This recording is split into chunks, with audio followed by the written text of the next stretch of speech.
Македонско-шведското друштво на пријателство во соработка со амбасадата на Шведска и амбасадорот Мат Стафансон ја организира оваа дебата со цел да ги предизвика интересите на граѓаните на Македонија за вредностите и предностите од членството, од идното и можно членство во ЕУ на Република Македонија. Ова е всушност идеја која коинцидира и со крупниот настан што на Македонија ќе се случи на 30 септември, затоа што всушност предизвикува интереси од аспектот дека Македонија можеби по втор пат во својата државотворна историја се соочува со еден ваков предизвик, што значи одлучување за членство или за влегување во поголеми крупни сојузи, што фактички создаваат големи предности за секоја држава, но создаваат и известни обврски или пренесување на права на соодветните држави што членуваат во тие сојузи. Македонија од конкретно Втората светска војна го прави таквиот прв чекор, со на заседанието на АСЛОМ одлучува да стапи во тогашната федеративна фактички заедница на 6 рамноправни републики, во кои Македонија е рамноправен член, а ова сега е можеби уште поголем предизвик да се проверили, да се тестира интересот на граѓаните, дали се расположени да стапат во членство на една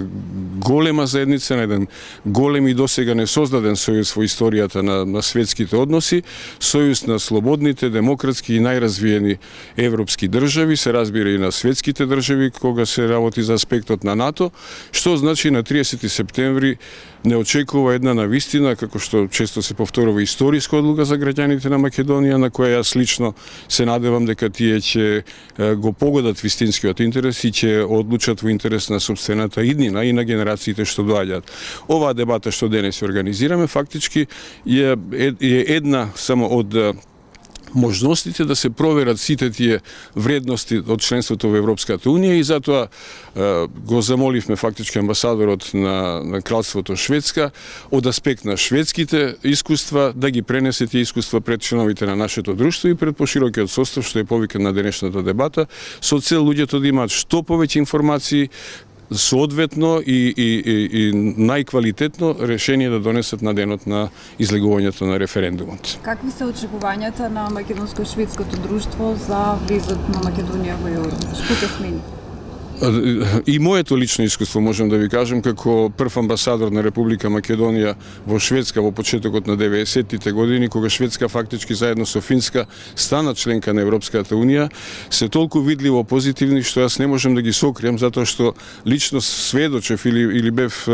сведок на промените што се случуваат и во сите земји кога стапуваат во овој сојуз на европските држави, а ова можам да го потврдам и со моето амбасадорско искуство и во Романија во почетокот на 2000 на ова столетие фактички, кога Романија во 2005 година стана членка на Европската Унија заедно со Бугарија и со некои други земји, и се разбира од тој момент за време на мојот престој тамо можев да посведочам какви се позитивни промени се случуваат од животот на социјално ниво, да кажем, па до економијата или до некои други вредности и предности, подигање на стандарди и критериуми што се многу битни фактички за граѓаните што живеат во тие држави, што членуваат во сојузот на европските држави.